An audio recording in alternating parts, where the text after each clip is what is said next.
അസ്സലാമലൈക്കും hi all എല്ലാവർക്കും മൈബുൻസ് കിച്ചണിലേക്ക് സ്വാഗതം. എല്ലാവരും സുഖാണെന്ന് വിചാരിക്കുന്നു. ഞാൻ സോഫി. ഇതിന് പ്രത്യേകിച്ചൊരു ഇൻട്രോൻ്റെ ആവശ്യമൊന്നും ഇല്ലയെന്ന് തോന്നുന്നു അല്ലേ. ചട്ടിച്ചോറ് എല്ലാവരും അധിക ദിവസവും കഴിക്കുന്നത് തന്നെയായിരിക്കും. പ്രത്യേകിച്ചൊരു കറിയോ അല്ലെങ്കിൽ അങ്ങനെ ഒരുപാട് ഐറ്റംസ് ഒന്നും വേണമെന്നില്ല. നല്ല അടിപൊളി സ്പൈസി ആയിട്ട് ടേസ്റ്റി ആയിട്ടുള്ള മുളകിട്ട ഉണ്ടെങ്കിൽ ഈ ചട്ടിയിൽ പരക്കിയിട്ട് ചോറ് തിന്നുക ഭയങ്കര ടേസ്റ്റി ആയിട്ടുള്ള ഒന്നാണ്. ആ ഒരു കറി മാത്രം മതിയാവും ശരിക്കും. അപ്പം എൻ്റെ ചെറുപ്പം തൊട്ടേ ഇങ്ങനെ ചട്ടിയിൽ പരക്കി ചോറ് തിന്നാൻ ഭയങ്കര ഇഷ്ടമാണ്. അത് അങ്ങനെ തിന്നുന്നത് എങ്ങനെയാണെന്ന് വെച്ചാൽ ഉമ്മ വാരി തരുമ്പം അതിന് പ്രത്യേക ടേസ്റ്റാണ്. അപ്പം ഇന്നും ചട്ടിച്ചോറ് ആദ്യത്തതൊക്കെ ഉമ്മ തന്നെയാണ് വാരി തന്നത്, പിന്നെ നമ്മളൊക്കെ അങ്ങ് കൈകൊണ്ട് എടുത്ത് തിന്നു. അപ്പം ഇന്നത്തെ റെസിപ്പി എല്ലാവർക്കും കണ്ടിട്ട് മനസ്സിലായിട്ടുണ്ടാവും. ചട്ടിച്ചോറാണ് ഞാൻ ഉണ്ടാക്കുന്നത്. നല്ല നാടൻ കറികൾ വെച്ചിട്ടുണ്ടാക്കിയ ചട്ടിച്ചോറാണ്. അപ്പം ഇതിൽ മുളകിട്ടത് മെയിനായിട്ട് എന്തായാലും ഉണ്ടാവും, നല്ല സ്പൈസി ആയിട്ടുള്ള മുളകിട്ടത്. പിന്നെ അതിൻ്റെ കൂടെ ഒരു പൊരിച്ചത്, ഒരു വറവ്, പപ്പടം, പിന്നെ ഒരു ചേന താളിച്ചതുമാണ് ഉണ്ടാക്കിയത്. അപ്പോൾ ചട്ടിയിലിങ്ങനെ വാരിപ്പറക്കി കുഴച്ച് തിന്നുന്നവർക്ക് എല്ലാവർക്കും ഞാനിത് ഡെഡിക്കേറ്റ് ചെയ്യാണ്. എല്ലാവരും വീഡിയോ കാണണം കേട്ടോ. അപ്പോൾ ഇന്ന് അയലയും നങ്കുമാണ് കിട്ടിയത്. അയല മുളകിടാമെന്ന് വിചാരിച്ചു. നങ്ക് എന്തായാലും എടുക്കുന്നില്ല, പൊരിക്കാനായിട്ട് അയക്കൂറുണ്ട്. അപ്പം പിന്നെ നങ്ക് ഫ്രിഡ്ജിൽ ക്ലീൻ ചെയ്തിട്ട് വെക്കാമെന്ന് വിചാരിച്ചു. അയല കുറച്ചെടുത്തിട്ട് മുളകിടണം. നല്ല സ്പൈസി ആയിട്ടുള്ള മുളകിട്ടത് അയല കൊണ്ടുണ്ടാക്കിയാൽ നല്ല ടേസ്റ്റാണ്. അങ്ങനെ മീനൊക്കെ ഉമ്മ ഇപ്പം ക്ലീൻ ചെയ്ത് വെച്ചിട്ടുണ്ട്. മുളകിടാനുള്ളത് ഇതേപോലെ ചെറുത് 2 പീസാക്കിയിട്ട് കട്ട് ചെയ്ത് വെച്ചിട്ടുണ്ട്. ബാക്കിയുള്ളതൊക്കെ അങ്ങ് ഫ്രിഡ്ജിൽ വെച്ചു. അപ്പോൾ പൊരിക്കാനായിട്ട് അയക്കൂറുണ്ട്. അപ്പോൾ അതൊന്ന് ഫ്രീസറിൽ നിന്ന് എടുത്ത പാടാം. അതൊന്ന് കട്ടയൊക്കെ പോയി ഒറ്റയായി കിട്ടിക്കഴിഞ്ഞാൽ നമുക്ക് എന്ത് ചെയ്യാം, മസാല ഇട്ടൊന്ന് ആദ്യം മാരിനേറ്റ് ചെയ്ത് വെക്കാം. അപ്പോൾ പൊരിക്കാനുള്ള മീൻ ആദ്യം നമുക്കൊന്ന് മാരിനേറ്റ് ചെയ്ത് വെക്കാം. അതിനായിട്ട് ഞാനിപ്പോൾ ഒരു പ്ലേറ്റിലേക്ക് കുറച്ച് മുളക് പൊടിയും മഞ്ഞൾപ്പൊടിയും ഇട്ടിട്ടുണ്ട്. പിന്നെ ഇതിലേക്ക് ഒരു 1/2 ടീസ്പൂണോളം ഇഞ്ചിയും വെളുത്തുള്ളിയും പേസ്റ്റാണ്, അതങ്ങ് ചേർത്ത് കൊടുക്കാം. ആവശ്യത്തിനുള്ള ഉപ്പിട്ട് കൊടുക്കാം. പിന്നെ 1 ടേബിൾ സ്പൂണോളം പുളിവെള്ളം ഒഴിച്ചു കൊടുക്കാം. എന്തായാലും മുളകിട്ടതിന് പുളി വേണമല്ലോ, അപ്പോൾ അത് അവിടെ കുതിർത്ത് വെച്ചിട്ടുണ്ട്. അതിൽ നിന്ന് 1 ടേബിൾ സ്പൂൺ എടുത്തതാണ്. പിന്നെ 1 ടേബിൾ സ്പൂണോളം ഓയിലും കൂടെ ഒഴിച്ചു കൊടുക്കാം. ഈ മസാലയൊക്കെ നന്നായിട്ട് മീനിൽ പിടിച്ച് കിട്ടാൻ ഓയിൽ ചേർത്താൽ നല്ലോണം പിടിച്ച് നിന്നോളും. അങ്ങനെ ഇതെല്ലാം കൂടെ ഇട്ട് നന്നായി മിക്സാക്കി എടുത്തിട്ടുണ്ട്. ഇതിൽ പ്രത്യേകിച്ച് ഇനി വെള്ളത്തിൻ്റെ ആവശ്യമൊന്നുമില്ല. ഈ പുളിവെള്ളത്തിൻ്റെ അതുപോലെ ഓയിലിൻ്റെ ആ ഒരു വെള്ളം തന്നെ മതിയാകും.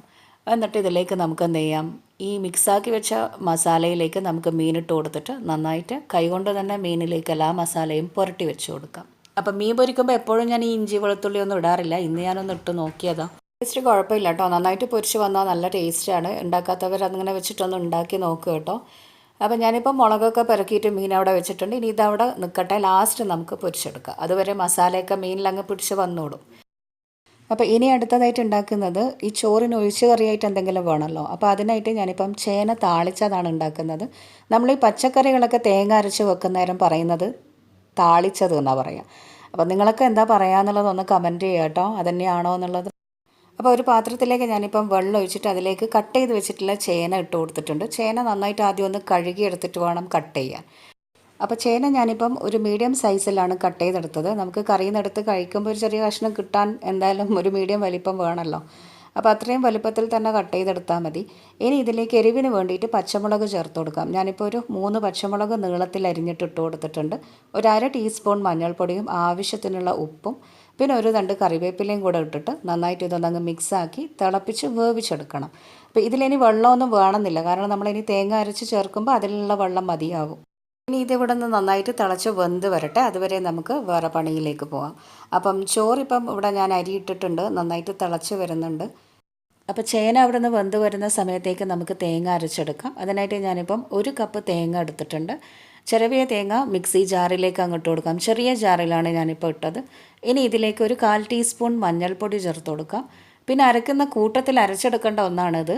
എന്താണെന്ന് വെച്ചാൽ ഒരു കുഞ്ഞുള്ളിയും 2-3 വെളുത്തുള്ളിയും അരച്ചെടുക്കണം. അപ്പോൾ അത് ഇപ്പോൾ ഇട്ട് കൊടുക്കുന്നില്ല. ഈ തേങ്ങ ഒന്ന് അരഞ്ഞതിന് ശേഷമാണ് അതൊക്കെ ഇട്ട് അരക്കേണ്ടത്. പിന്നെ ഈ തേങ്ങ അരക്കുന്ന കൂട്ടത്തിൽ തന്നെ ഒരു 2-3 ടേബിൾ സ്പൂൺ വേവിച്ച ചോറും കൂടെ ഇട്ട് കൊടുത്തിട്ട് അരച്ചെടുക്കണം. അങ്ങനെ ഇതിപ്പം 1/4 ഗ്ലാസ് വെള്ളം കൂടെ ഇട്ടിട്ട് ഞാൻ അരച്ചെടുത്തിട്ടുണ്ട്. കുറച്ചൊന്ന് അരഞ്ഞ് വന്നിട്ടുണ്ട്. ഇനി ഇതിലേക്ക് നമുക്ക് നേരത്തെ മാറ്റി വെച്ചിട്ടുള്ള കുഞ്ഞുള്ളിയും 2 വെളുത്തുള്ളിയും അങ്ങ് ഇട്ട് കൊടുക്കാം. എന്നിട്ട് ഒന്നുകൂടെ നന്നായി ഫൈൻ പേസ്റ്റാക്കി നല്ല വണ്ണ പോലെ അരച്ചെടുക്കണം. അപ്പം ഈ കുഞ്ഞുള്ളിയും വെളുത്തുള്ളിയും ഫസ്റ്റ് ഇട്ട് കൊടുത്തു കഴിഞ്ഞാലുള്ള കുഴപ്പമെന്ന് പറഞ്ഞാൽ ഇത് അരഞ്ഞരഞ്ഞരഞ്ഞിട്ട് ആ കുഞ്ഞുള്ളീൻ്റെയും വെളുത്തുള്ളീൻ്റെയൊക്കെ ചൊയ അങ്ങ് മാറിപ്പോകും. ആ ടേസ്റ്റിനൊരു മാറ്റം വരും. ഭയങ്കര കുത്തലടിക്കും ഈ വെളുത്തുള്ളീൻ്റെയൊക്കെ. അപ്പോൾ അത് ഒഴിവാക്കാൻ ലാസ്റ്റ് ചേർത്ത് കൊടുത്താൽ മതി. അപ്പോഴേക്കും നമ്മുടെ ചേന നന്നായി വെന്ത് വന്നിട്ടുണ്ട്, വെള്ളമൊക്കെ വറ്റിയിട്ടുണ്ട്. ഇനി എന്താ ചെയ്യേണ്ടതെന്ന് വെച്ചാൽ ഇതിലേക്ക് നമുക്ക് തേങ്ങ അരപ്പങ്ങ് ഇട്ട് കൊടുക്കാം. എന്നിട്ട് നന്നായി മിക്സാക്കി ഒന്നങ്ങ് തിളപ്പിച്ചെടുക്കണം. ഒരുപാട് സമയം തിളപ്പിക്കണം എന്നില്ല. തേങ്ങ ഇട്ട് കഴിഞ്ഞാൽ ഒന്നെല്ലാം പിടിച്ച് കിട്ടാനായിട്ട് ഒരു 2-3 മിനിറ്റ് ഒന്നങ്ങ് തിളപ്പിച്ചാൽ മതി.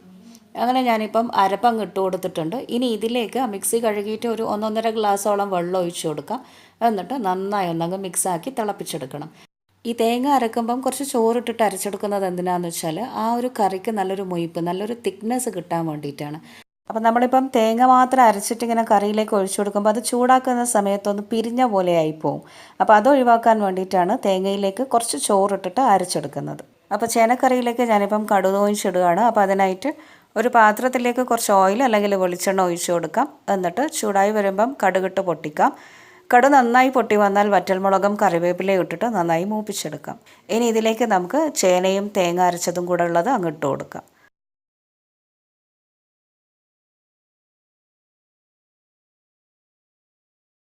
അപ്പം ഞാനിപ്പോൾ ഇതിലേക്ക് അങ്ങ് ഒഴിച്ചു കൊടുക്കുകയാണ്. രണ്ടും നല്ല ചൂടുള്ളത് കൊണ്ട് എല്ലാം പുറത്തേക്ക് കുറേയൊക്കെ അങ്ങ് തെറിച്ച് വരുന്നുണ്ട്. അപ്പോൾ ഗ്യാസ് അടുപ്പിലേക്കൊക്കെ നന്നായി തെറിച്ച് വന്നു. ഇനി ജസ്റ്റ് ഒന്ന് അങ്ങ് ഇളക്കി കൊടുക്കാം. ഒന്ന് ചൂടാക്കിയാൽ മതി, ഒരുപാട് തിളപ്പിക്കണ്ട. ഫ്ലെയിം ഓഫ് ചെയ്യാൻ നമ്മുടെ കറി റെഡി ആയിട്ടുണ്ട്. അപ്പോൾ ഇനി തോരനാണ് ഉണ്ടാക്കുന്നത്. അതിനായിട്ട് ഞാനിപ്പം ചെറിയൊരു കോളിഫ്ലവർ ഉണ്ട്, അതാണ് തോരനാക്കാമെന്ന് വിചാരിച്ചത്. കോളിഫ്ലവർ മുട്ടത്തോരനാണ് ഉണ്ടാക്കുന്നത്. അപ്പോൾ കോളിഫ്ലവർ ഞാൻ ഇതേപോലെ ചെറുതായിട്ട് ഗ്രേറ്റ് ചെയ്തെടുത്തിട്ടുണ്ട്. അതിലേക്ക് ഒരു 3-4 പച്ചമുളക് അരിഞ്ഞിട്ട് അങ്ങ് ഇട്ട് കൊടുക്കാം. പിന്നെ ഒരു അരമുറിയോളം സവാളയും കൂടെ നേർമയായിട്ട് കൊത്തി അരിഞ്ഞങ്ങ് ഇട്ട് കൊടുക്കാം. അപ്പോൾ ഈ ഒരു തോരൻ കൊണ്ട് തന്നെ ചോറ് തിന്നാൻ നല്ല ടേസ്റ്റാണ്. ഇനി ഇതിലേക്ക് ഒരു 2 കറിവേപ്പില ഇട്ട് കൊടുക്കാം. 1/2 ടീസ്പൂൺ മഞ്ഞൾപ്പൊടി ചേർത്ത് കൊടുക്കാം. ആവശ്യത്തിനുള്ള ഉപ്പും കൂടെ ചേർത്തിട്ട് കൈകൊണ്ട് നന്നായിട്ട് കുഴച്ചെടുക്കാം. കൈകൊണ്ട് തന്നെ നന്നായിട്ട് പ്രസ് ചെയ്തിട്ട് നന്നായി ഞമണ്ടി കുഴച്ചെടുക്കണം. എന്നാലേ ഇതിലേക്കെല്ലാം അങ്ങ് പിടിച്ച് വരുള്ളൂ. ഇനി ഇത് നമുക്ക് വറുത്തെടുക്കാം. അപ്പോൾ ഒരു ചീനച്ചട്ടിയിലേക്ക് കുറച്ച് ഓയിൽ ഒഴിച്ച് കൊടുത്തിട്ടുണ്ട്. നന്നായി ചൂടായി വരുമ്പം കടുകിട്ട് പൊട്ടിക്കാം. എന്നിട്ട് അതിലേക്ക് കുറച്ച് കറിവേപ്പിലയും കൂടെ ഇട്ട് കൊടുത്തിട്ട് നമ്മൾ ഈ മിക്സാക്കി വെച്ചിട്ടുള്ള കോളിഫ്ലവറും കൂടെ ഇട്ട് കൊടുക്കാം. നന്നായി ഒന്നങ്ങ് ഇളക്കി യോജിപ്പിച്ചെടുക്കാം. ഇനി ഇതിലേക്ക് വെന്ത് വരണമല്ലോ, കോളിഫ്ലവർ കുറച്ച് വേവുള്ള സാധനം. അപ്പോൾ അതൊന്ന് വെന്ത് വരാനായിട്ട് ഒരു 1/2 ഗ്ലാസ് വെള്ളം കൂടെ ഒഴിച്ചിട്ട് അടച്ച് വെക്കാം. അങ്ങനെ 2 മിനിറ്റ് ഞാനിപ്പം ലോ ഫ്ലെയിമിൽ അടച്ച് വെച്ചിട്ടുണ്ട്.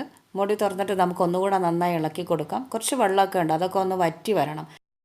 അപ്പോൾ ഇനി ഇത് അടച്ച് വെക്കണ്ട, തുറന്ന് വെച്ചിട്ട് തന്നെ ആ വെള്ളമൊക്കെ ഒന്ന് ഇളക്കി കൊടുത്തിട്ട് വറ്റിച്ചെടുക്കാം. അപ്പോൾ ഇത് ഏകദേശം നന്നായിട്ട് വെള്ളമൊക്കെ വറ്റി ഒന്ന് വെന്ത് വന്നിട്ടുണ്ട്. ഇനി ഇതിലേക്ക് ഒരു മുട്ട ഉടച്ച് അങ്ങ് ഇട്ട് കൊടുക്കാം. എന്നിട്ട് മുട്ട ഇട്ടപാടെ അങ്ങ് ഇളക്കി യോജിപ്പിക്കണ്ട, ജസ്റ്റ് ഒന്ന് മുട്ടയൊക്കെ ഒന്ന് ആറി വരുന്ന സമയത്ത് നന്നായിട്ടൊന്നങ്ങ് എല്ലാ ഭാഗത്തും ഇളക്കി യോജിപ്പിക്കാം. അപ്പോൾ എല്ലാത്തിലും ഈ കോളിഫ്ലവറിൽ എല്ലാത്തിലും അങ്ങ് മുട്ട പിടിച്ചോളും. മുട്ട ഇട്ടപാടെ ഇളക്കി കൊടുക്കരുത് കേട്ടോ, ജസ്റ്റ് ഒന്ന് വെച്ചിട്ട് പിന്നെ അങ്ങ് ഇളക്കി കൊടുത്ത് യോജിപ്പിച്ചാൽ മതി. അങ്ങനെ നമ്മുടെ കോളിഫ്ലവർ മുട്ടത്തോരൻ റെഡി ആയിട്ടുണ്ട്. നമുക്ക് ഫ്ലെയിം ഓഫ് ചെയ്തിട്ട് അടച്ചു വെക്കാം. അപ്പോൾ ഇനി അടുത്തതായിട്ട് ഉണക്കമീൻ ചമ്മന്തിയാണ് ഉണ്ടാക്കുന്നത്. നല്ല ടേസ്റ്റാണ് കേട്ടോ. ഒരു ഉണക്കമീൻ ഞാൻ ഇതുപോലെ എണ്ണയിലിട്ട് അങ്ങ് പൊരിച്ചെടുത്തിട്ട്, അപ്പോൾ ഉണക്കമീനിൽ പ്രത്യേകിച്ച് ഉപ്പും മുളകും ഒന്നും ചേർക്കണമെന്നില്ല. നന്നായി കഴുകിയിട്ട് കുറച്ച് എണ്ണയിലിട്ട് അങ്ങ് പൊരിച്ചെടുത്താൽ മതി. ജസ്റ്റ് കളറ് മാറുമ്പോൾ ഫ്ലെയിം അങ്ങ് ഓഫ് ചെയ്യുക. അപ്പോൾ ചമ്മന്തി ഉണ്ടാക്കാനായിട്ട് ഞാനിപ്പോൾ ഒരു 1/2 കപ്പ് തേങ്ങ എടുത്തിട്ടുണ്ട്. അതിലേക്ക് ഒരു 2 ടീസ്പൂൺ മുളക് പൊടിയും കൂടെ ചേർത്തിട്ട് ആദ്യം ഒന്നങ്ങ് അടിച്ചെടുക്കാം. അപ്പം ചമ്മന്തിയിലേക്ക് കുറച്ച് വെളുത്തുള്ളിയും കൂടെ ഇട്ട് കൊടുക്കണം. ഒരു 5-6 വെളുത്തുള്ളി ഇതേപോലെ ഒന്ന് ചതച്ചെടുത്തിട്ടാണ് ഞാൻ ഈ മിക്സിയിലേക്ക് അങ്ങ് ഇട്ട് കൊടുക്കുന്നത്. അതാകുമ്പോൾ നന്നായിട്ട് അങ്ങ് അരഞ്ഞ് വന്നോളും. അപ്പോൾ ഈ തേങ്ങയും മുളക് പൊടി ഒന്ന് ക്രഷ് ചെയ്തെടുത്തിട്ടുണ്ട്. ഇതിലേക്ക് ചതച്ച വെളുത്തുള്ളി ഇട്ട് കൊടുക്കാം. പൊരിച്ച ഉണക്കമീനും അങ്ങ് ഇട്ട് കൊടുക്കാം. ഉണക്കമീൻ ഏതും എടുക്കാം കേട്ടോ. ഞാനിപ്പം മുള്ളനാണ് എടുത്തത്. ഇനി രണ്ടും കൂടെ ഇട്ടിട്ട് ഒന്നുകൂടെ നന്നായിട്ട് അടിച്ചെടുക്കുക. അപ്പോഴേക്കും ഈ ഉണക്കമീനും വെളുത്തുള്ളിയൊക്കെ നന്നായിട്ട് അരഞ്ഞ് കിട്ടും. ഇനി ഇതിലേക്ക് കുറച്ച് കറിവേപ്പിലയും കൂടെ ഇട്ടിട്ട് ഒന്നുകൂടെ അടിച്ചെടുക്കണം. അങ്ങനെ നമ്മുടെ ടേസ്റ്റി ആയിട്ടുള്ള ചമ്മന്തി റെഡിയായി. ഇനി നമുക്കത് പ്ലേറ്റിലേക്ക് മാറ്റാം. ഇനി അടുത്തതായിട്ട് മീൻ മുളകിട്ടതാണ് ഉണ്ടാക്കേണ്ടത്, മീൻ വരട്ടിയത്. അപ്പോൾ അതിനായിട്ട് ഒരു തക്കാളി എടുത്തിട്ടുണ്ട്, 2-3 പച്ചമുളക്, ഒരു 1/4 മുറി സവാളയും പിന്നെ കുറച്ച് കറിവേപ്പിലയും. ഇതെന്താണെന്ന് വെച്ചാൽ പച്ചപ്പുളിയാണ്. അപ്പോൾ പച്ചപ്പുളി ഉള്ളതുകൊണ്ട് വരട്ടിയിലൊക്കെ ഇട്ടാൽ നല്ല ടേസ്റ്റാണ്, നല്ല പുളിപ്പും ഉണ്ടാവും. പിന്നെ അത് പിറ്റേന്ന് കൂട്ടാനൊക്കെ നല്ല ടേസ്റ്റാണ്. നല്ല സ്പൈസി ആയിട്ട് ഉണ്ടാക്കുമ്പം ഈ പുളിയും കൂടെ ഇട്ട് കഴിഞ്ഞാൽ നല്ല ടേസ്റ്റായിരിക്കും. അപ്പോൾ നമുക്ക് വരട്ടിയത് ഉണ്ടാക്കി തുടങ്ങാം. അപ്പോൾ ഒരു ചട്ടിയിലേക്ക് കുറച്ച് ഓയിൽ ഒഴിച്ച് ചൂടാക്കിയിട്ട് അതിലേക്ക് 1/2 ടീസ്പൂൺ കടുകും 1/2 ടീസ്പൂൺ ഉലുവയും ഇട്ട് കൊടുക്കാം. അപ്പോൾ ഇപ്പോൾ കടുക് നന്നായി പൊട്ടി വന്നിട്ടുണ്ട്. ഇനി ഇതിലേക്ക് ഓരോന്നായിട്ട് അങ്ങ് ഇട്ട് കൊടുക്കാം. അപ്പോൾ ഞാനിപ്പം തക്കാളിയും പച്ചമുളകും കറിവേപ്പിലയും അരിഞ്ഞ് വെച്ചിട്ടുള്ള സവാളയും കൂടെ ഇട്ടിട്ടുണ്ട്. എന്നിട്ട് എല്ലാം കൂടെ ഈ എണ്ണയിൽ നന്നായിട്ട് അങ്ങ് വഴറ്റിയെടുക്കണം. എണ്ണയിൽ കടന്നിട്ട് അതൊന്ന് നന്നായി വഴന്ന് കുഴഞ്ഞു വരുന്നത് വരെ നമുക്ക് വഴറ്റിയെടുക്കാം. ഇതിലേക്ക് കുറച്ച് ഉപ്പിട്ട് കൊടുക്കാം. ഇപ്പം നമ്മുടെ തക്കാളിയൊക്കെ നന്നായി ഉടഞ്ഞ് കിട്ടിയിട്ടുണ്ട്. ഇനി ഇതിലേക്ക് മുളക് പൊടിയാണ് ചേർത്ത് കൊടുക്കേണ്ടത്. അപ്പോൾ നമ്മളിവിടെ മീൻമുളക് ഇടുമ്പം എന്തായാലും ഇഞ്ചി വെളുത്തുള്ളിയൊന്നും ചേർക്കാറില്ല. വേണ്ടവർക്ക് ഈ സമയത്ത് അതും കൂടെ അങ്ങ് ഇട്ട് കൊടുക്കാം കേട്ടോ.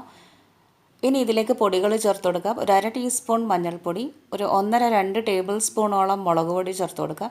ഇതിപ്പം കാശ്മീരി റെഡ് ചില്ലിയും സാദാ മുളക് പൊടിയും രണ്ടും ഒരുമിച്ച് പൊടിപ്പിച്ചെടുത്തതാണ്, പകുതി പകുതി എടുത്തിട്ട്. അപ്പോൾ അതുകൊണ്ട് നല്ല കളറുണ്ടാവും, അത്യാവശ്യം എരിവ് മാത്രമേ ഉണ്ടാവുള്ളൂ.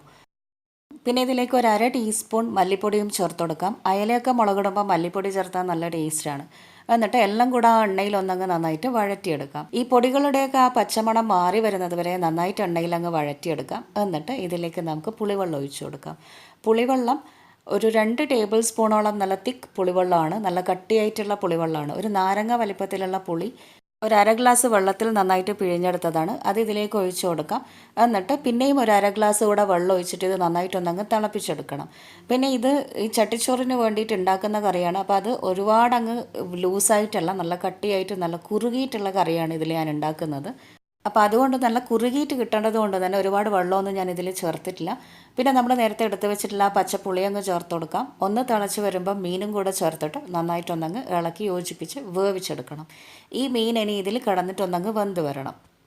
അപ്പോൾ ഇനി എല്ലാം കൂടെ നന്നായിട്ടൊന്നങ്ങ് ഇളക്കി യോജിപ്പിച്ചെടുക്കാം. മീനൊന്ന് വേവാൻ മാത്രമായിട്ട് ഞാനിപ്പോൾ ഇതിലേക്ക് ഒരു 1/2 ഗ്ലാസും കൂടുതൽ വെള്ളം ഒഴിച്ച് കൊടുത്തിട്ടുണ്ട്.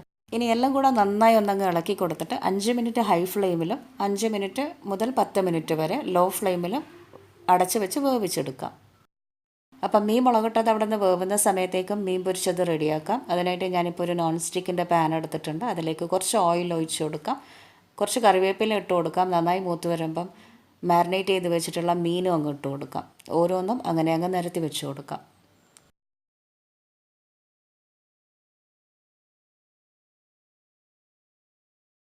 അപ്പോൾ മീൻ പൊരിച്ചത് ഞാനിപ്പോൾ ഇങ്ങനെ നിരത്തി വെച്ചിട്ടുണ്ട്. ഇനി മാരിനേറ്റ് ചെയ്ത മസാല ഉണ്ടെങ്കിൽ അതിൻ്റെ മുകളിലേക്ക് ഇങ്ങനെ ഒന്നങ്ങ് ഒഴിച്ചു കൊടുത്താൽ മതി. അപ്പോഴേക്കും നമ്മുടെ മുളകിട്ടത് നന്നായിട്ടൊന്നങ്ങ് കുറുകി വന്നിട്ടുണ്ട്. മീനൊക്കെ നന്നായി വെന്ത് വന്നിട്ടുണ്ട്. മുകളിൽ കുറച്ചുകൂടെ കറിവേപ്പില അങ്ങ് വിതറി കൊടുക്കാം. ഇതിലിപ്പം കുറച്ച് ഗ്രേവി ഉണ്ട്. അപ്പോൾ ഇത്രയും മതി എന്നുണ്ടെങ്കിൽ ഇപ്പം നമുക്ക് ഫ്ലെയിം ഓഫ് ചെയ്യാം. നമ്മുടെ കറി റെഡിയായി. ഞാനിപ്പോൾ കുറച്ച് ഉപ്പിൻ്റെ കുറവുള്ളത് കൊണ്ട് അതും കൂടെ അങ്ങ് ചേർത്ത് കൊടുത്തിട്ടുണ്ട്. ഞാൻ കുറച്ചും കൂടെ ഇതൊന്നങ്ങ് വറ്റിച്ചെടുക്കാൻ പോവാണ്. കാരണം നമ്മുടെ ചട്ടിച്ചോറിന് കുറച്ച് വറ്റിയിട്ടുള്ള കറിയാകുമ്പം നല്ല ടേസ്റ്റ് ആയിരിക്കും. അപ്പോൾ ഒന്നുകൂടെ അടച്ച് വെച്ചിട്ട് ഒരു 2 മിനിറ്റ് ഒന്നങ്ങനെ ലോ ഫ്ലെയിമിൽ അടച്ച് വെച്ചിട്ട് ഒന്നങ്ങ് വറ്റിച്ചെടുത്തിട്ടുണ്ട്. നമ്മുടെ കറി കേട്ടോ നല്ല കുറുകുറാന്ന് ഇരിക്കുന്നുണ്ട്. നല്ല കുറുകിയിട്ടുള്ള കറിയാണ്. നല്ല അടിപൊളി ടേസ്റ്റാണ്. നല്ല പുളിപ്പുണ്ട്, എന്താ പറയുക, അത്യാവശ്യം എരിവുണ്ട്. ഇനി ഇതിൻ്റെ മുകളിൽ കുറച്ച് പച്ച വെളിച്ചെണ്ണ അങ്ങ് ഒഴിച്ചു കൊടുക്കാം. കുറച്ച് മല്ലിയിലുണ്ടെങ്കിൽ അതും കൂടെ അങ്ങ് വിതറി കൊടുക്കാം. ഇനി ചട്ടി ഒന്ന് ചുറ്റിച്ച് കൊടുത്തിട്ട് നമുക്ക് ഫ്ലെയിം ഓഫ് ചെയ്തിട്ട് അടച്ച് വെക്കാം. നമ്മുടെ കറി റെഡി ആയിട്ടുണ്ട്. കണ്ടോ, ഇതിപ്പം വറ്റി വരുമ്പോഴേക്കും കറി നല്ല റെഡ് കളറായിട്ട് നല്ല കുറുകുറാന്നിരിക്കുന്നില്ലേ. മുളകിട്ടത് റെഡിയായി. അപ്പോഴേക്കും നമ്മുടെ പൊരിച്ചത് ഒരു ഭാഗം ഒന്നങ്ങ് കുക്കായി വന്നിട്ടുണ്ട്. ഇനി അടുത്ത ഭാഗം കൂടെ തിരിച്ചിട്ടിട്ട് നന്നായി മൊരിച്ചെടുക്കണം. അപ്പോൾ ഈ ഇഞ്ചി വെളുത്തുള്ളിയൊക്കെ ചേർത്തത് കൊണ്ട് നന്നായിട്ട് പൊരിഞ്ഞ് വരുന്നതായിരിക്കും നല്ല ടേസ്റ്റ് ഉണ്ടാവുക. അങ്ങനെ അടുത്ത ഭാഗവും കൂടെ പൊരിച്ചെടുക്കുക. ഇനിയുള്ളത് പപ്പടം കാച്ചലാണ്. അത് കാണിക്കണം എന്നില്ലല്ലോ അല്ലേ. അങ്ങനെ നമ്മുടെ ചട്ടിച്ചോറിന് വേണ്ടിയിട്ടുള്ള എല്ലാ ഐറ്റംസും റെഡി ആയിട്ടുണ്ട്. നല്ല അടിപൊളി സ്പൈസി ആയിട്ടുള്ള അയല മുളകിട്ടത്, ചേന താളിച്ചത്, മീൻ പൊരിച്ചത്, ഉണക്കമീൻ ചമ്മന്തി, പിന്നെ കോളിഫ്ലവർ മുട്ടത്തോരൻ, പപ്പടം, മോരിലേക്ക് ഒന്നുമില്ല, കുറച്ച് ഉപ്പും 2-3 പച്ചമുളകും ഇട്ടിട്ട് നന്നായിട്ടൊന്നങ്ങ് ഇളക്കിയെടുത്തതാണ്. ഇതിലേക്ക് വേണമെങ്കിൽ ഒരു കഷ്ണം ഇഞ്ചി ചതച്ചിട്ട് ചേർത്ത് കൊടുക്കാം, കുഞ്ഞുള്ളി ചതച്ചിട്ട് ചേർത്ത് കൊടുക്കാം. അപ്പം ചട്ടിയിൽ ഇനി ചോറിട്ട് പരക്കി തിന്നാനുള്ള സമയമായി. അപ്പം ആദ്യമൊക്കെ എന്ന് പറഞ്ഞാൽ ചട്ടി ലാസ്റ്റ് ടൈമിൽ, അതായത് ചട്ടിയിലൊന്നും ഇല്ല വടിക്കാൻ മാത്രമുള്ള സമയത്താണ് ചോറിട്ട് പരക്കി തിന്നാറ്. അപ്പം ഇന്നിപ്പോൾ അതൊരു ട്രെൻഡായി മാറിയല്ലോ. അപ്പം മുളകിട്ടത് ഞാനിപ്പം വേറൊരു പാത്രത്തിലേക്ക് മാറ്റിയിട്ട് കുറച്ച് മാത്രം ഗ്രേവി വെച്ചിട്ടുണ്ട്, കുറച്ച് മാത്രം കറി വെച്ചിട്ടുണ്ട്. അതൊന്ന് നന്നായി ചൂടാക്കിയെടുക്കാം. അപ്പോൾ ഇത് ചൂടാക്കുമ്പോൾ തന്നെ നല്ലൊരു മണമൊക്കെ ഉണ്ട്. നന്നായി ചൂടാക്കി എടുത്തിട്ടുണ്ട്. ചട്ടി നല്ല ചൂടുണ്ട് കേട്ടോ, എല്ലാം നല്ല ചൂടുണ്ട്. അപ്പോൾ അതുകൊണ്ട് തന്നെ പെട്ടെന്ന് തിന്നാനൊരു ചൂടിൽ തിന്നാൻ നല്ല ടേസ്റ്റാണ്. ഞാനിപ്പോൾ ഇതിലേക്ക് ചോറിട്ട് കൊടുത്തിട്ടുണ്ട്. ഒരു പ്ലേറ്റ് ചോറുണ്ടാവും. അത് നന്നായിട്ടൊന്ന് ഈ ചട്ടിയിലേക്ക് അങ്ങ് വിടർത്തി വെച്ച് കൊടുക്കാം. എന്നിട്ട് ഇതിൻ്റെ മുകളിലായിട്ട് ബാക്കിയുള്ള കാര്യങ്ങളൊക്കെ നമ്മൾ എന്തൊക്കെയാണോ ഉണ്ടാക്കിയത് അതൊക്കെ കുറച്ച് കുറച്ചായിട്ട് അങ്ങ് വെച്ച് കൊടുക്കാം. ഇപ്പോൾ കുറച്ച് ചമ്മന്തി, കുറച്ച് തോരൻ, കോളിഫ്ലവർ മുട്ടത്തോരൻ, പിന്നെ ഒരു പൊരിച്ചത്, പിന്നെ ഈ മുളകിട്ടതിൽ നിന്നും കുറച്ച് മുളകിട്ടതും മീനും വെച്ചിട്ടുണ്ട്. പിന്നെ അതുപോലെ തന്നെ ചേന താളിച്ചതും കുറച്ച് മാത്രം വെച്ച് കൊടുക്കാം.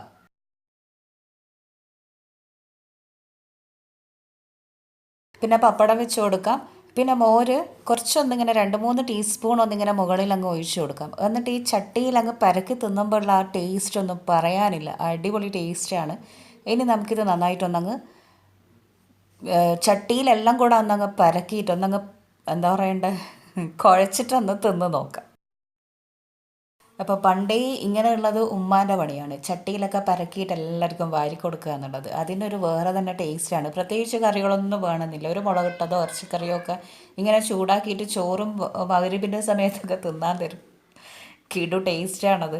അപ്പോൾ ഉമ്മ തന്നെ വാരിത്തരണം എന്ന് പറഞ്ഞിട്ട് ഉമ്മാനെ കൊണ്ട് തന്നെ ചെയ്യിക്കുകയാണ്. അപ്പം നല്ല അടിപൊളി ടേസ്റ്റ് ഉണ്ട്. ഇങ്ങനെ എല്ലാവരും ഒന്ന് വീട്ടിൽ ഉണ്ടാക്കി നോക്കണം കേട്ടോ. ഉണ്ടാക്കിയവരൊന്ന് തന്നെ സപ്പോർട്ട് ചെയ്യുക, ലൈക്ക് ചെയ്യുക, വീഡിയോസ് കാണണം കേട്ടോ. അപ്പോൾ എല്ലാവരും ഇതിൽ നിന്ന് കുറച്ച് കുറച്ച് പ്ലേറ്റിലെടുത്തപ്പം ഞാൻ പിന്നെ എന്തായാലും ചട്ടിയിൽ തന്നെ തിന്നാന്ന് പറഞ്ഞു. അങ്ങനെ നമ്മുടെ അടിപൊളി ടേസ്റ്റി ആയിട്ടുള്ള ചട്ടിച്ചോറ് റെഡി ആയിട്ടുണ്ട്.